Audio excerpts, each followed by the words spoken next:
Space shapes behaviors. Behaviors create culture, and culture drives results. This is the More Than a Chair podcast by Business Furniture Choreo, where we're creating space for innovation, for dreamers, and for the next big idea.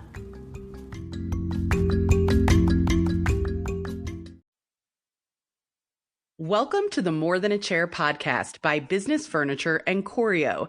Today we're talking about navigating what's next. Reopening the economy, reopening businesses. There's a lot of challenges that every company will be facing.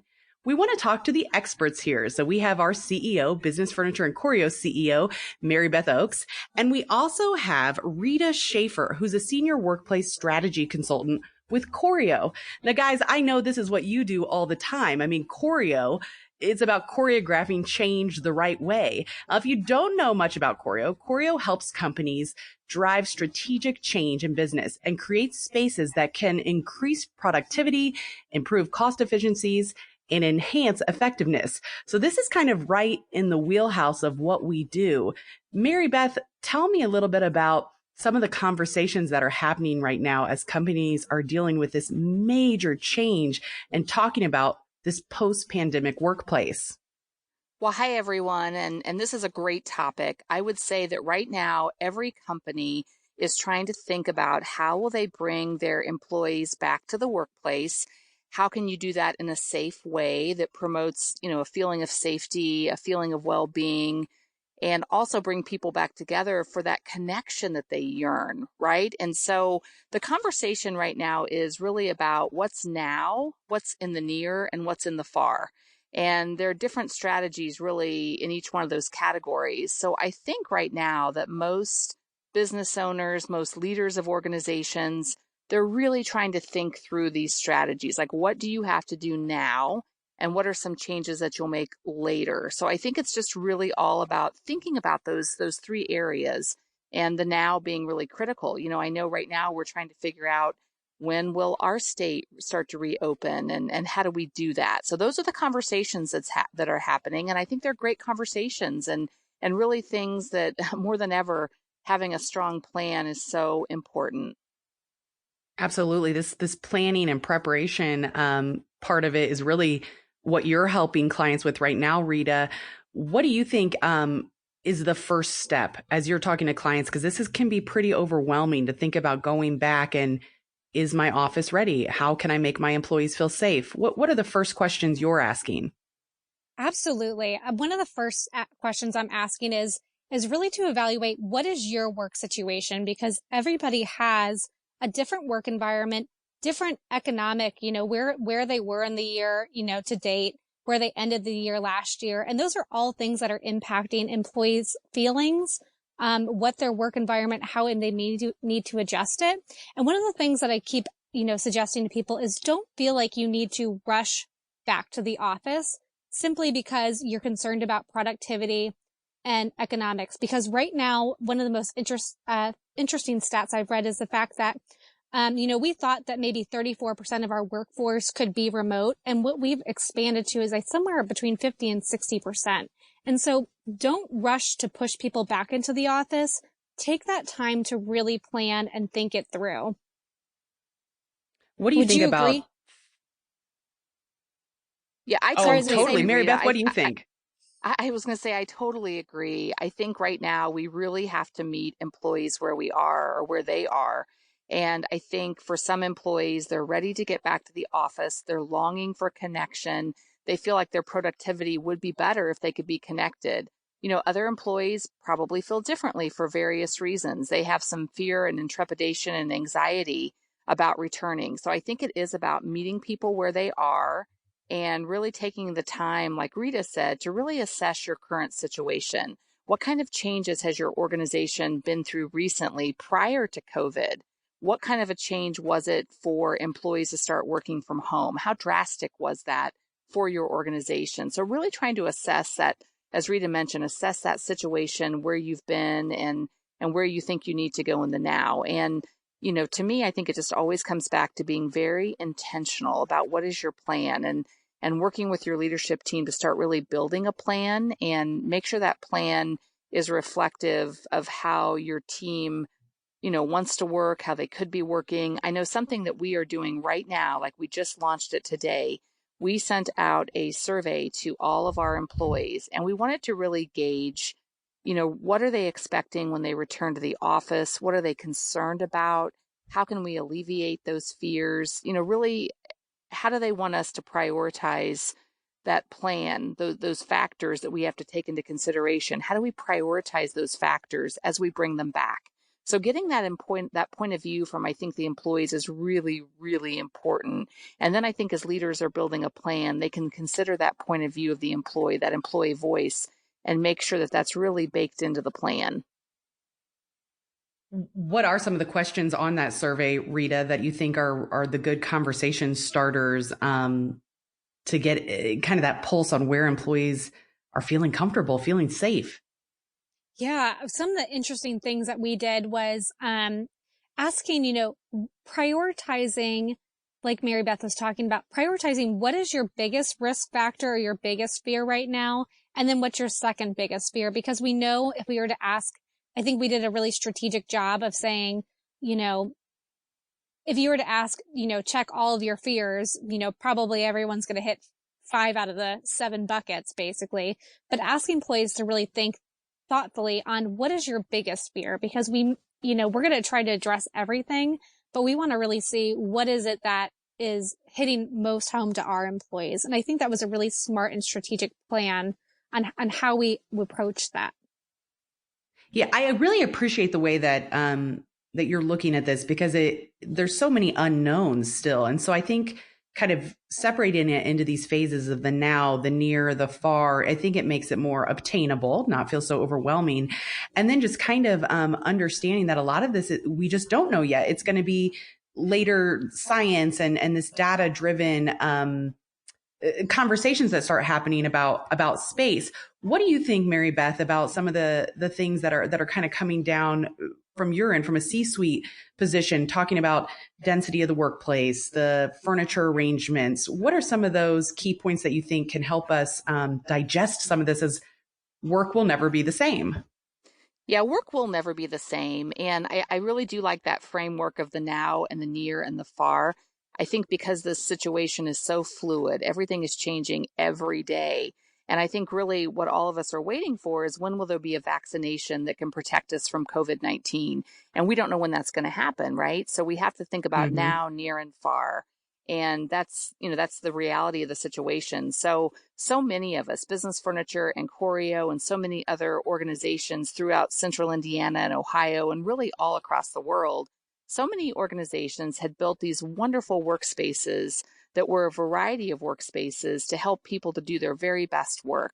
And sometimes your very best work happens in the open, in a more casual environment, and or a more collaborative environment. So I think the question right now that C-suite members are asking, do we need to do away with those spaces? And I would recommend not necessarily taking a knee-jerk approach to anything.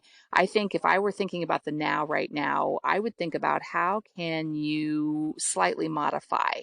So how can you not completely change your space? Because in most cases, those collaborative, kind of agile, smart workplaces have been working really well for organizations. They've been really helping to improve innovation and creativity and productivity, and they've made a really good positive impact on companies. So it's not that we want people to redo those spaces altogether, but really think about right now, how can you make modifications?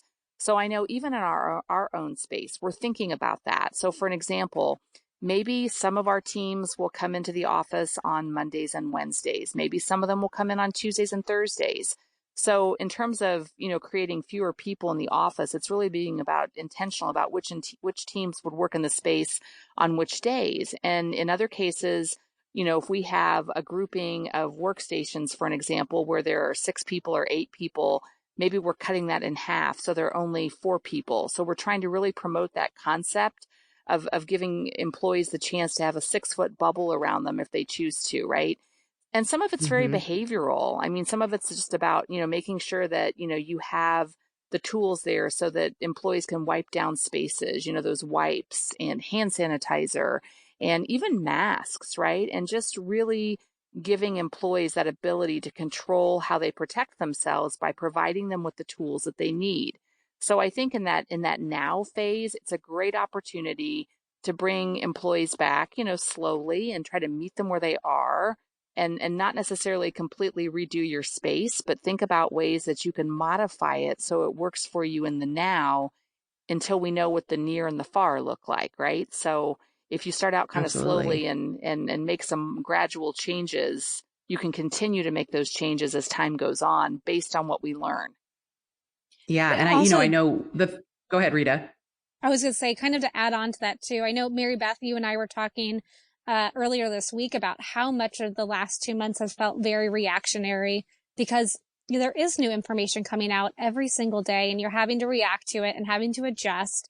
And, thinking about that impact on employees has been, overwhelming and exhausting. Leaders have felt it, no doubt, but employees have felt it at home too of, okay, now how am I going to adjust with this new change? So thinking about those behaviors, making them as easy as possible when you do start transitioning people back in will really help people feel supported as they start coming back to the office space. We've been on a lot of calls, the three of us, and talk, we've had good days and bad days through all of this. And I mean, there's no denying that this experience has impacted everyone's well-being in some ways, whether it's their physical, their emotional, managing, working from home, and now, preparing for the what's next. Rita, talk to me a little bit about the change curve and how you use that to kind of gauge how you're digesting all of this change. What is the change curve? How does it work? Yes, the change curve. It is something we are all going through right now. It's something that's always been, thought through, but really it's the idea of when you process something where you're going to have to change, no matter if it's personal, business related, whatever it might be. It's that idea that, at first you may be in shock and denial and you may go through frustration. And the idea is when a change happens, the goal though is to get through that change curve. You may hit kind of what we jokingly call the valley of despair of where you hit some hard parts of that change curve where you're just not sure that you're going to make it through. And right now what employees need are people to help them get through that change curve and get on the other side of it where you are moving through understanding and acceptance. And then you're starting to create those new behaviors. I think about some of the new behaviors I've had to implement at home, working with my husband and I, in the same space as, my husband after a week or two told me, Rita, I've noticed you're on phone calls literally all day long and I'm trying to get some solo work done. Do you think you could use some headphones or something? Because I'd been naturally in the habit of always, using my speakerphone for literally everything. And so it was one of those things that I didn't even think about. And I had to really start thinking about, okay, what are those changes of behaviors that I need to start driving in order to make this change work for us as a household? So it's all very important to kind of think, how can I support our employees through that change curve, especially when you look about how much change has happened in the last 2 months? Totally. Where do you guys think you are on the change curve if you're looking at it today? I know we're all kind of, it's exciting to talk about the what's next. I keep feeling like that's giving me some new energy here. I have been definitely on the upswing, but I know I was going back and forth between maybe understanding was probably a long time that the phase I was is I understand why we're doing this. I felt the reactionary of, trying to help our clients through everything.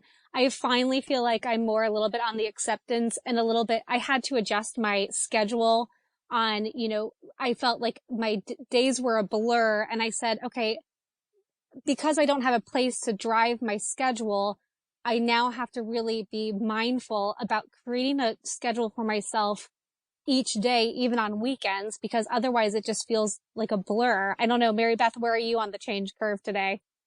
I would say, like, when it comes from remote working, like when it comes to that, I feel like I have adapted and I've started to build new work habits and new behaviors, and I'm feeling pretty comfortable.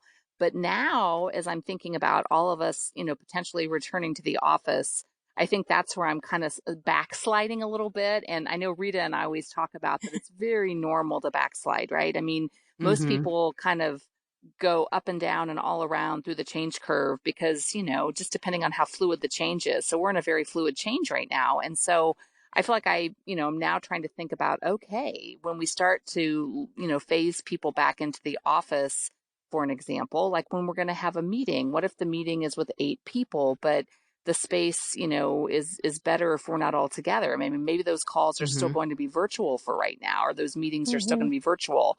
So I think that's the part I'm trying to figure out in my head. And then, I tend to be such a huggy person and a touchy feely Mm-hmm. person. And, that's something else I was thinking about, because a lot of times when I see our employees, I get excited if I haven't seen them for a while, and I want to hug them. And, so I think that's going to be something you just have to rethink, right? How do you engage with people? And even when you meet a potential client for the first time, you want to extend yourself and shake your hand. Well, that's very different. Even Mm-hmm. things like we love to provide snacks and things like that while we're working in the office for our team and for our clients. And, so those are some of the things we're trying to kind of rethink now about how will we do those things. And I Yeah. guess it's all good and normal, but it is kind of like backsliding a little bit and kind of starting over and really putting a plan together around those things, right? So, because I think the more that, for me anyway, the more that I have a plan or like a point of view, a way that I'm going to approach something, that typically is what gets me further along in the change curve, when I have a plan and I've really got a point of view about how to approach something. Yeah, Well, I and like kind that. of, I was going to say, Mary Beth, too, when you think about it, we had that transitional phase back in March, and that's when probably people were mostly in the shock or the valley of despair on the change curve. And we're starting to approach that next transitional phase. So, I mean, it completely makes sense that as we start getting to this next transitional phase, people are going to kind of slide back a little bit because now we've gotten into a groove. So we've made those new habits, but that transitional phase is kind of approaching, and that's usually where people kind of hit a little bit of a low. And I think you're right about that, Rita. I think that sometimes what happens, with those stages that you go through with change, I mean, there are so many different emotions that you feel. And I know that's something that we always recommend to organizations that we work with. Really try to meet people where they are. People are going to have different emotions. Sometimes they're very strong emotions. And it's just about giving people a chance to vent and talk about how they feel, and really just meet them where they are. I mean, especially right now, especially in a situation where we all are at a place in time that we've never been. We've never dealt with something like this before. And so, of course, the emotions are going to be all over the board. So I know we just try to think about, how do you meet people where they are and just let people feel their emotions, let them feel how they're going to feel, and let them kind of get through that change process at their own pace. Mm-hmm. For sure. Rita, what do you think about companies that are feeling, this is crazy right now and overwhelmed? How is working with someone like Choreo, working with your group, how are you able to kind of divide and conquer some of those things? How are you helping them right now? I think one of the biggest things is we are so used to companies going through major changes where they are overwhelmed. So to keep that be that calm, reassuring presence that we're going to make it through, I think sometimes is just being that person to vent to, of what are we going to do for this? What are we going to do for that? We may not have all the answers, right away, because let's be honest, you know, all the research doesn't have all the right answers and all the answers we need right For now. sure. So no one's going to have that, but being that calm presence and being someone that can really, all of us are very strategy oriented, and figuring out how that works together. I think that's where our company really comes into play, is just being able to talk through those different items and really work with the teams on what's the best solution for them. One company, actually, I was talking about, recently, and they have a large campus. Some have multiple floors, some don't, but we kind of got into the conversation of elevators and cleaning and things like that. And, we were brainstorming on the fact of, well, what if you just didn't open up the floors that have a second or third floor? What if you just focus on the first floors, and then elevators are just omitted from the equation, and those are the only ones you open up? Was one thing we were talking about. The other thing was cleaning and desks. They don't have assigned desks, so it kind of makes it in some ways easy for the cleaning crews to go through and clean it. But if you also think about how employees may come in shifts, they have to clean every day? How can we alleviate some of those costs? And maybe instead from Mary Beth, we were talking about the Monday, Wednesday schedule. What if you shift to a weekly schedule, right? Because then I may be sitting, I'm assigned to that spot for the week. It gets cleaned on the weekend. Someone else comes in and can sit in that spot because it gets cleaned thoroughly over Friday through Sunday. So those are some things that we're talking through of just, really being that strategy mindset and that calming mindset, because I think that's what a lot of people need right now. I think it's important, like Rita said, just to consider all of the possibilities. And if you can kind of keep an open mind right now and not get into the prescriptive mode, where you're trying to determine specifically what you have to do right now. But first, before you get there, really think about all the possibilities and really do a deep dive brainstorm about all the possibilities. Make a list of all the questions that you feel like you need to answer in order to be able to build a plan or to act more prescriptively. But I think just keeping an open mind to begin with, that's a big help. If you can really just keep it open and just like Rita said, really, try to explore as many scenarios and as many possibilities as you possibly can. That's helpful to help you to build a good plan. And one thing I love that, Mary Beth, that you're really focusing on too is, we have so many creative minds in our own office, right? Getting some people together to brainstorm, knowing that something's going to be an issue, and getting different people, to gather and kind of focus on this issue and figure out what would be the best solution for us, because what works for Business Furniture and Choreo may not work for, an organization down the street. And so bringing different people together within your culture can really help with that too. That is a great point. And I would say, as a leader of a company, I would say now is a great time to focus on the voice of the employee, the voice of your team. Even though everyone is virtual right now and you're not all connected together in one room, there's still so many ways to gather that employee voice, whether that's, on Zoom calls or team calls or whatever technology that you happen to use. There are survey tools. I mean, there are all kinds of ways to get the voice of the employee, because I think to Rita's point, sometimes I think in these situations, leaders, C-suite members, it can be very overwhelming because it almost feels like you have to have all the answers. And there is just no way for any leader to have all the answers right now because it's just an unprecedented time. But if you step back and really try to get the voice of others in your organization and really get their voice and get a sense of what they're thinking, what they're feeling, and ideas that they have, I think it's a great time to do that more than ever. It's a great time. And it helps them to feel like they're a part of the process too. Because I think right now, employees are also searching for a sense of purpose. How can they make a difference? How can they support their clients? How can they really add value, right? When we can't see each other. And so, getting their point of view is really, really meaningful and helpful right now. For sure. You guys, I had a question for both of you. There really is an urgency right now to not just come back to work, but to do it different, to be resilient, to move forward, to thrive. And I know all of us as optimists, those are words we really like. Are there things that you think could be good that come from all of this about, trying to think about the spaces differently, about creating adaptable space so that, when these things happen, your office is ready? Is there a new way of thinking that we can kind of maybe get excited about, that it doesn't all have to feel so scary? Well, I think it's definitely opened. I know a lot of organizations have thought about whether remote work is good, it's bad, and different. And I think one thing that will change, I think all of us are going to have confidence now that even if you don't have like a work from home policy that's every day working from home, I think most organizations are going to feel more comfortable knowing that their employees can work from home when they need to. Everyone's policy is going to be a little bit different than that. We were fortunate in our situation because many of our team members were already working from home a day a week, right? So they already had that flexibility. But I think now we have more confidence that that is workable and doable. But I also think what it's going to remind us that really, being together and that face-to-face interaction, it's hard to beat that. So I think that it's going to just give us an even stronger gratitude for those times when we really can come back together face-to-face and be together. And not even just always for the purpose of just purely work. I mean, even just social. I know our companies, Business Furniture and Choreo, we tend to really think of ourselves as a family. And those family connections and those times that we can gather together, even socially, really matter. And it's such a strong part of our culture. So I guess in terms of working, in the future, I mean, I think technology is still going to be a big part of that. But I still think that, that human connection that we all long for, that's going to be even more appreciated and even more celebrated. And we'll just have to find ways to accommodate that in our spaces while we keep people safe.